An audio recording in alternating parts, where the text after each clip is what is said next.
it's a lot to show up in the world so fiercely and so confidently that I don't even care what you're talking about right now, because I know what I want and I know what I need, and I'm not going to compromise on those needs. Don't compromise about yourself.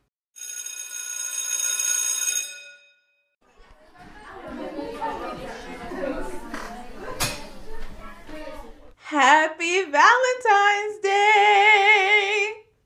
Class is in session. Welcome back to the second episode of What School Didn't Teach Me. I'm so excited to have you here. It's your host, Jasmine Camber, and obviously I am very, very, very excited about Valentine's Day. I know some people don't consider it to be a holiday, but why? Why? You know? I understand that we're supposed to show love to each other every day, but a whole day dedicated to love? Come on, come on. And while I am a person that loves love, today's episode is not about a love between two people. Today is about self-love, self-awareness, self-love, loving on yourself. Yeah.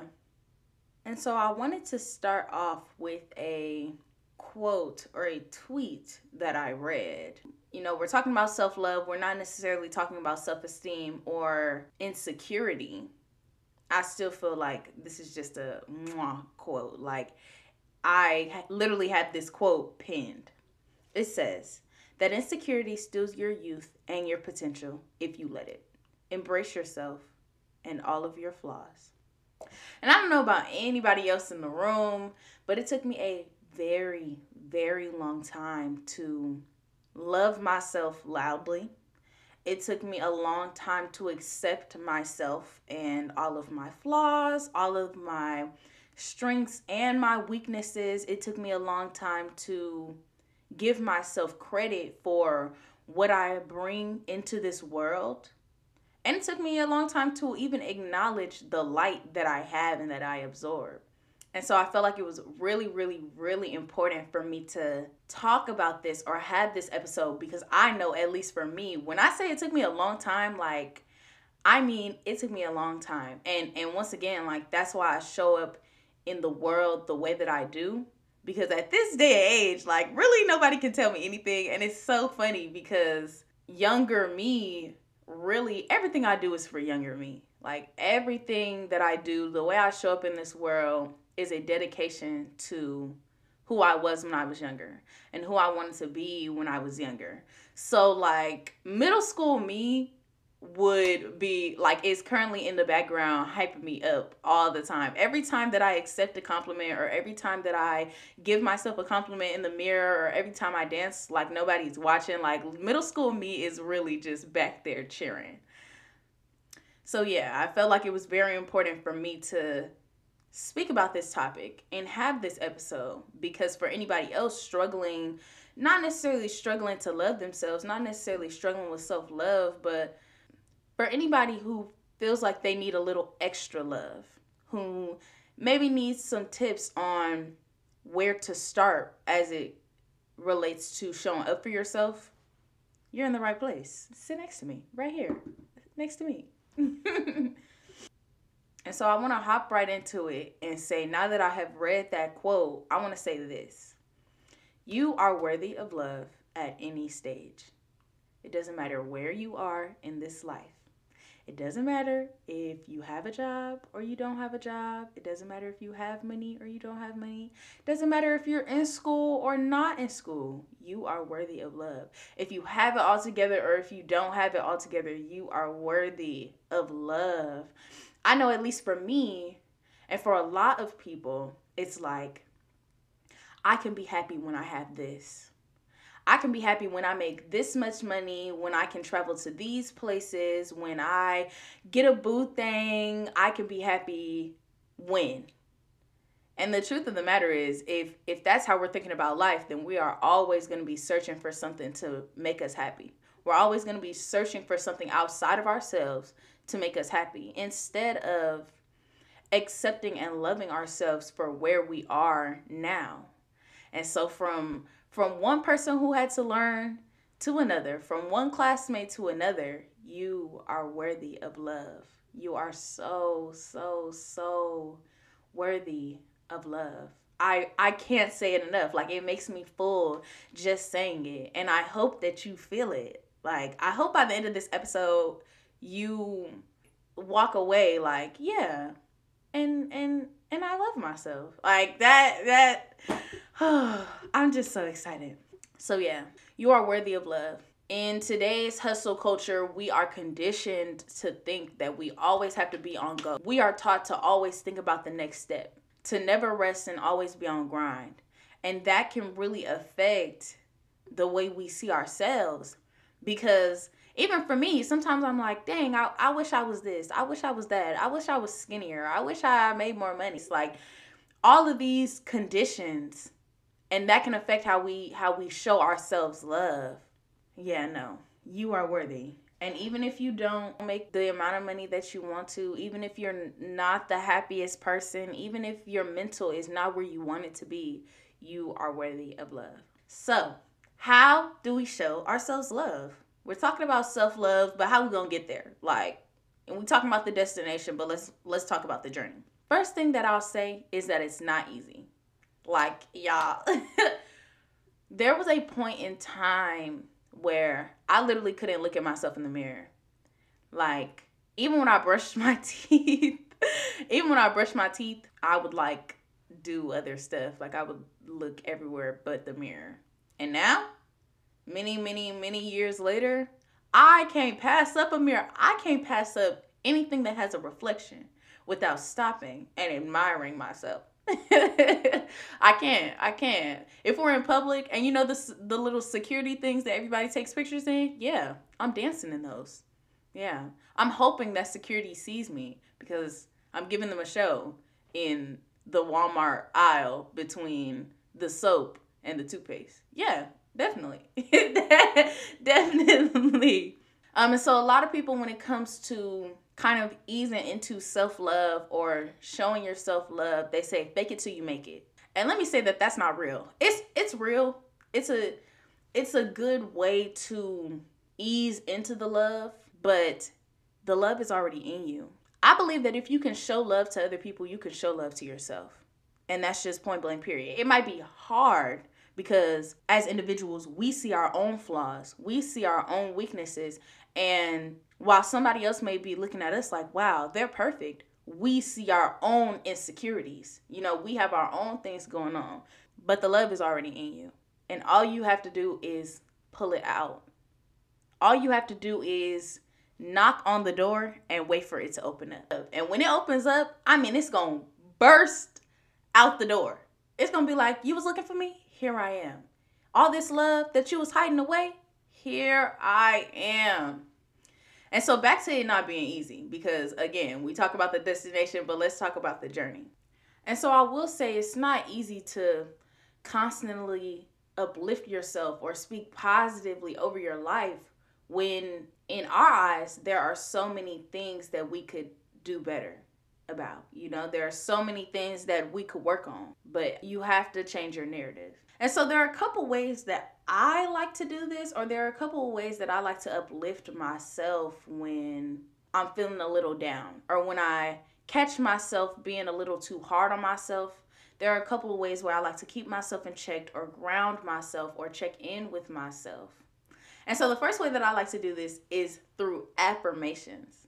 Now, we're going to talk about affirmations in another episode about mindfulness, but I love affirmations. And before I even go into how I do affirmations, I want to give a little shout out to a podcast that I like to listen to called Affirmations for Black Girls. Their host's name is Tyra the Creator. I absolutely love her. That's another personal development podcast that introduces affirmations in each episode. So like at the beginning of the episode, she will say an affirmation that goes along with the topic that she's speaking about. And she will just take the beginning of the episode as a moment to breathe. As a moment to breathe and help you settle down and really embrace that affirmation.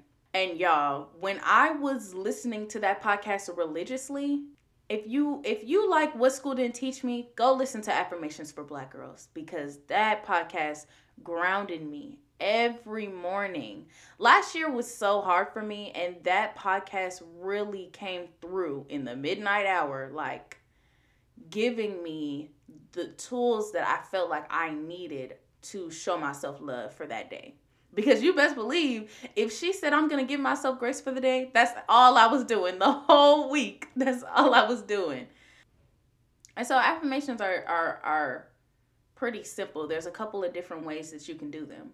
When I was younger, my mom used to have me say, I don't know if mantras is the right word, but she used to have me say things in the mirror. Like, I used to have to push myself to go into a mirror, go into the bathroom mirror and tell myself, I am beautiful.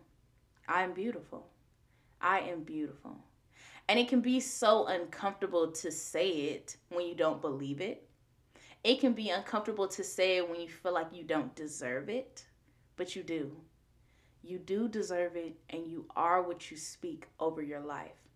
It takes time, but now I can say I'm beautiful with ease. Like, in the beginning, it was like, I am beautiful. Like, I almost couldn't even get it out. I just wanted to not be in front of the mirror and not say these things to myself. But now I'm so thankful that I pushed myself to do those things, because the love that I show for myself, I can give to other people. The love that I show for myself, I hold to myself. I hold myself accountable now when I find myself beating myself down, or when I find myself putting too much weight or pressure on my own back. But also, how I love myself has affected how I love other people or how I show up in the world. Because I'm quick to be out in the middle of the street, person I don't even know, oh my gosh, like, you are so pretty. Oh my gosh, your outfit is really on fire today. Like, and that alone just makes me feel good. But back to showing up for yourself, because I can go on a tangent. Another way you can do affirmations is by writing them down on Post-its and just putting them where you can see them. And you can change them out as you see fit. Last year, I would take Tyra the Creator's affirmations. I would write them down on a Post-it, and I would put them, or I would stick them on my bathroom mirror. And so while I was brushing my teeth, or while I was looking at my outfit before I left the room, I would say it to myself. I would pick one, because I used to have I must have had a dozen up there. I had to throw them away. And I don't have any on my mirror at the moment. But I must have had a dozen up there, and I would pick a couple that I felt like I needed that day, whether it was a scripture, whether it was an affirmation, just something that I needed to remember. And I would say it in front of the mirror before I left the house, and I would carry that with me for the rest of the day. So yeah, I would encourage you to, whatever you feel like you need to hear, or whatever it's hard for you to accept about yourself, write it down. Write it down. Put it where you can see it. It doesn't have to be in the mirror. It can be on a desk that you like to work on. It can be around the house. So as you're leaving to grab your keys, you see an affirmation. As you're walking out the door, you see an affirmation. But make sure you stop. Make sure you stop, you say it, and you really breathe in that moment, because these things are already in you. Everything that you are writing over yourself is already in you. You just have to pull it out.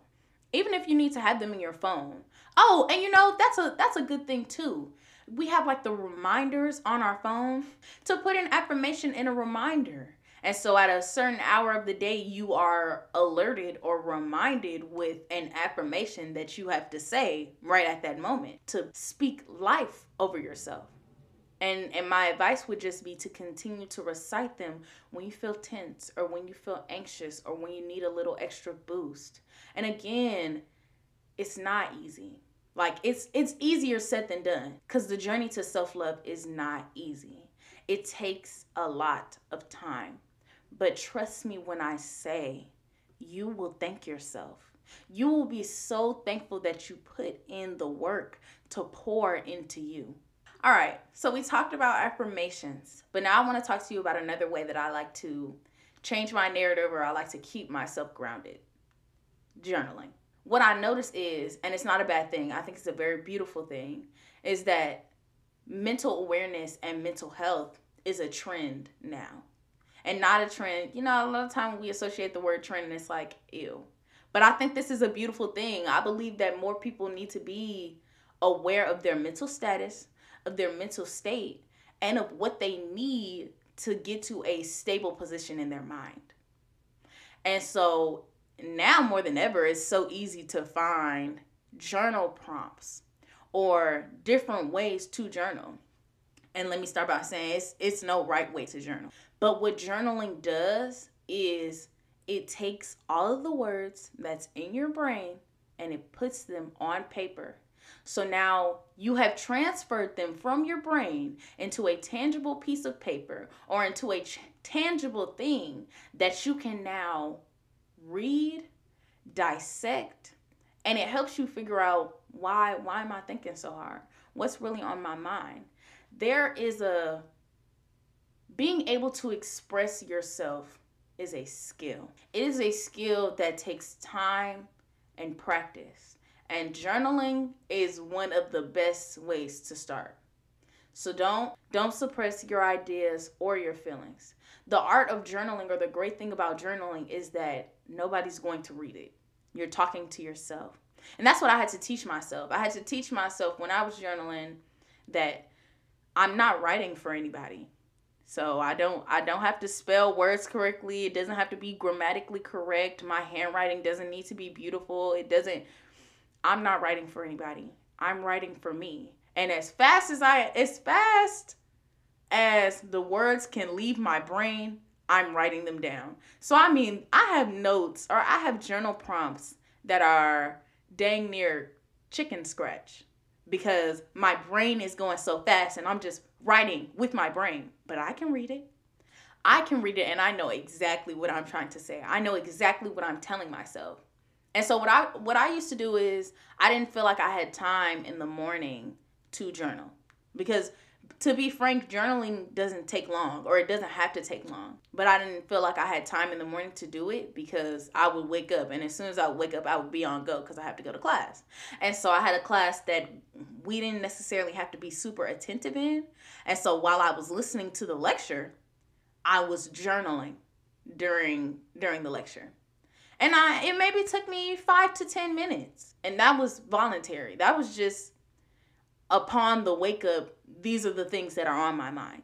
These are the things that are going on around me. You know, I would write anything in there like, my teacher is talking on the board and I'm just ready to be out of class.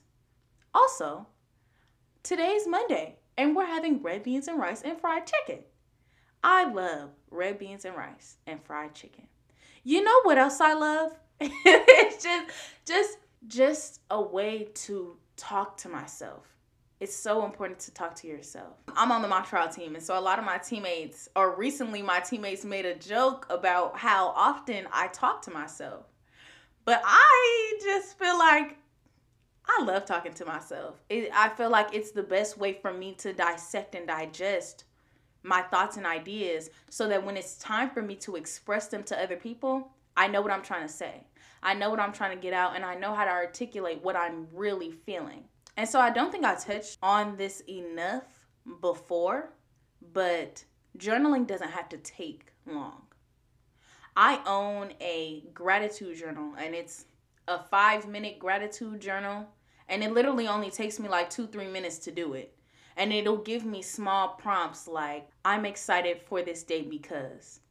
What's something in my life now that I prayed for before? And while it does take time or requires me to sit and think about my answer to the prompt or to the question, I know that there's no wrong answer. I know that there's no wrong answer. I know that nobody else is going to read my journal. It's just a small reminder to be grateful for the things that you have, or to show gratitude and thankfulness for the things in your life, for the small things in your life. I also don't think I touched on this enough. How you are writing for you. You're not writing for anybody else. And nobody is going to read your journal. I know for a lot of people, and even for me in the beginning of when I was journaling, I was hesitant to say how I really felt, not because I didn't know how I felt, not because I didn't have the words to express how I felt, but because I had been in a situation in the past where somebody had read my journal and it would feel like a complete breach of privacy, to the point where now I no longer feel like I have a safe space to express myself, even in the things that I own. I want you to release that. If you feel that way, if you ever felt like that, if you feel like that's what may stop you from fully expressing yourself, I want you to release that. You are writing for you. This is your space. Take and own your space. That's another thing I'll say about journaling. Coming to the understanding that nobody else was going to read my journal and that it was really mine to say how I feel and read it back to myself, it helped me own that space. This is my space, and I'm going to take over this space because it's mine. It's my space to talk about how I'm feeling, to show up for myself, to give thanks to myself, and I'm going to take over this space. Another thing I want to say about journaling is that there is no one idea about how to journal. A lot of times when I think about journaling, I think about me writing in a notebook, telling the people how I feel. If you need a journal prompt, that's fine. If you write journals in your iPad notes, that's fine. I used to type my journal at one point. That's fine. Now I do a voice memo because a lot of times I will have ideas that I want to get out, but I'll be busy. Like I might be cooking. So I can't type and I can't write while I'm cooking, but I can do a voice memo. And so I'll just have my phone, I'll turn on the voice memo and I'll just start going. And I'll go back and I'll label it, whatever topic that this particular journal section is about, I'll just label the voice memo after that. But that's how I choose to journal now. And that's all in what's convenient for you. It's all in what works for you, what makes you comfortable. There's no right way to do it. There's no wrong way to do it. The point is for you to be able to express yourself. And so whatever way you can best express yourself to identify your feelings later, do that. Do that. Another way that I like to show up for myself or enact on self-love is to do little things that make me happy every day. And so I feel like this is a nice space to incorporate a conversation about love languages, especially because it's Valentine's Day. Love languages. It's a conversation that I personally love to have, especially because I like learning about other people. And so I love learning why somebody's love language is their love language. You know what I'm saying? And so when I apply love languages to self-love or to myself, it's literally what it sounds like. Applying the way that I like to be loved or applying the love languages that I feel like I enact on or appreciate and doing them for myself. Like, I really love quality time. I enjoy just sitting and being around people. If it's someone that I love, like we can sit there in silence and we can watch TV, we can watch a movie, we can play a game. I don't really care. It's something about being in a peaceful presence with people that I love and people that I care about that I really appreciate. And so for me, when it comes to quality time, when I feel like I need a little extra love, I find ways to spend time with myself. Recently, I found that when I am done with an errand or when I'm done with a meeting or doing whatever I need to do for the day, if I don't want to go home or if I don't want to go back to my regular routine, I will go to the lake. I will get in my car because I probably already have my homework with me. I'll get in the car, drive to the lake, and I will sit at the lake for hours doing homework. Really, that's it. I might do homework. I might edit an episode. I might bring an activity for me to do, and it'll just be me by myself for hours. And I love it. And we're going to have a conversation about spending time with yourself and solitude and what that looks like and what that means a little later in the season. But that's just an example of a small thing that I like to do or I like to incorporate into my day to kind of show myself a little more love. Especially since I know for me, I can get very caught up in all the work that I have to do and how busy I am and how tired I am that I can forget that this is a day that I want to enjoy and that I just don't always have to be working all the time. And little things like going to the lake, little things like washing the dishes while I cook, that's, to me, that's an act of service because that's not something I used to do. I used to like wait till I was done cooking to wash all the dishes. But little things like that make me proud of how I show up for myself. Because after I'm done eating and I go to sleep and I wake back up and there's no dishes in the sink, I that's a great feeling. So again, speaking positively over yourself and doing nice things for yourself gets easier with time. It's not, they always say progress is not linear. It's not. There are going to be days where you feel like showing up for yourself, and there are going to be days where you don't. And sometimes it's about discipline, and sometimes it's about grace. Sometimes you just don't feel like it, and you let yourself not feel like it. But not too long, though. Not too long, because that's where discipline comes in.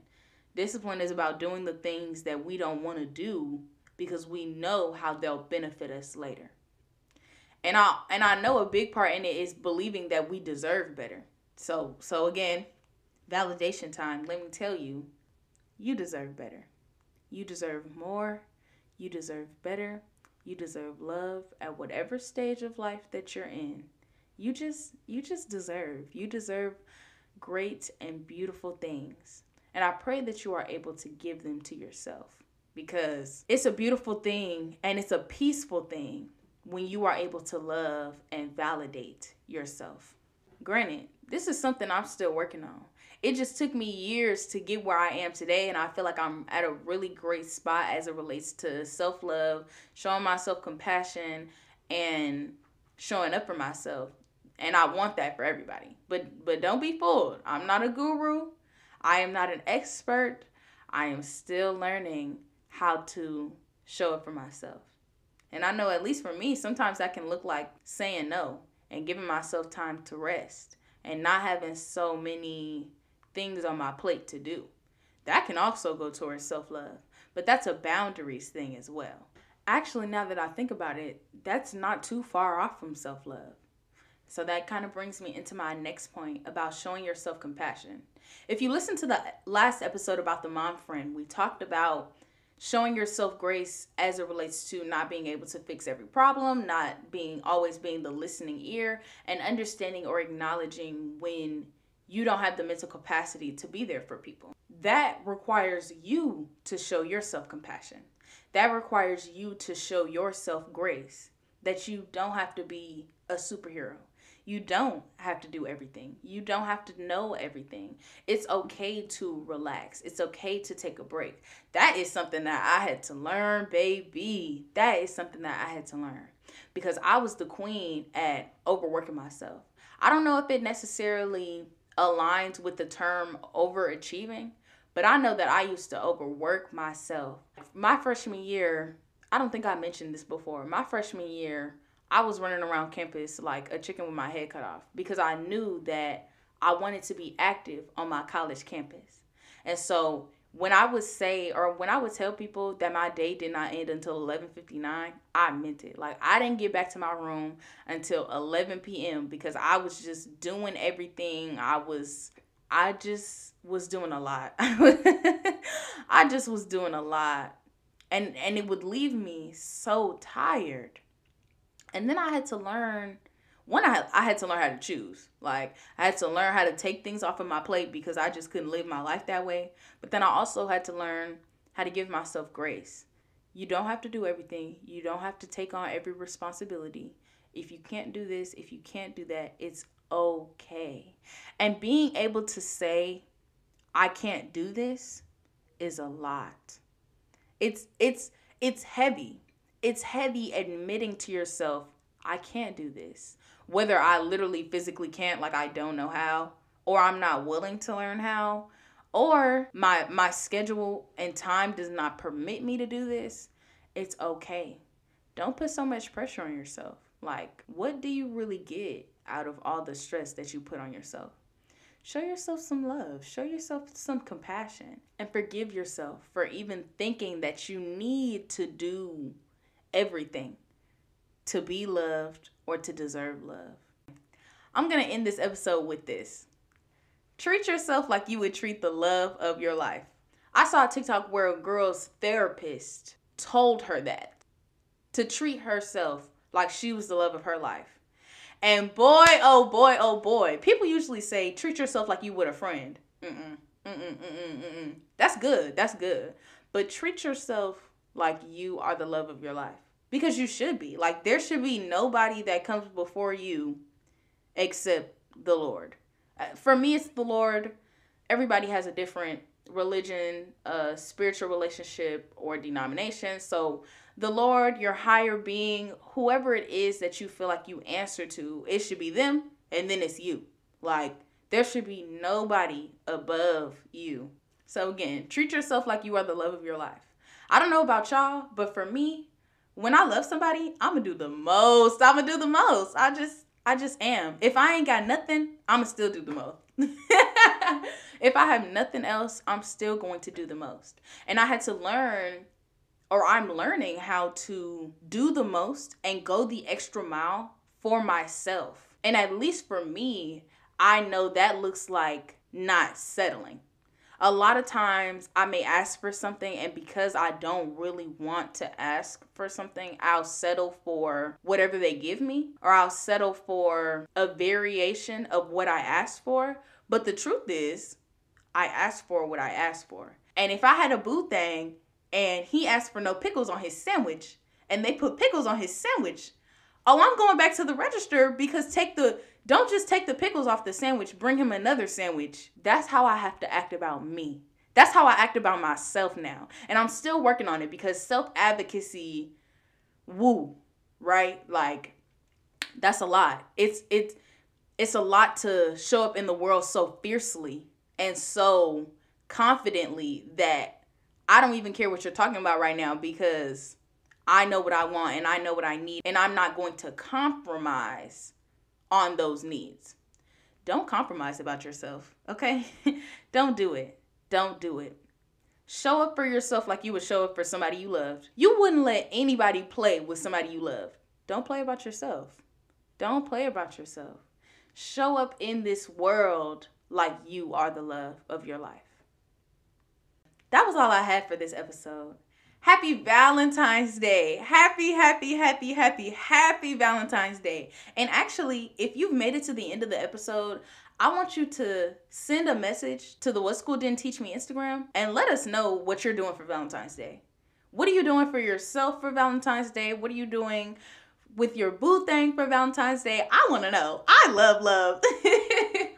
I love love, and I want to know what you're going to do to treat yourself, to show up for yourself, to show gratitude for yourself today. On international, is Valentine's Day I think that's just an American thing. On National Love Day, I want to know what you're doing to show up for yourself. Because me, I'm still thinking about it. I think I want to take myself out to dinner or something. Yes, take myself out. It's going to be me and some tacos, maybe. Because what? It's Tuesday. Yeah, like me and some Valentine's Day tacos. You're speaking. Anyway, yeah. Let us know what you're doing for Valentine's Day and the ways in which you're going to show up for yourself and the people that you love. And I'll see you next week.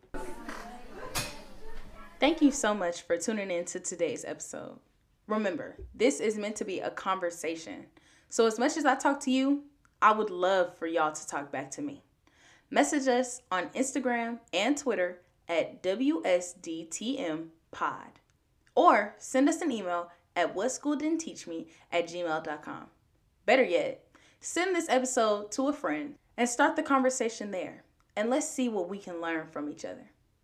If you like what you hear, go ahead and subscribe and give us a 5-star rating on whatever platform you're listening on. Trust me, it matters. Oh, there goes the bell. I can't wait to hear from y'all, and I'll see you next week.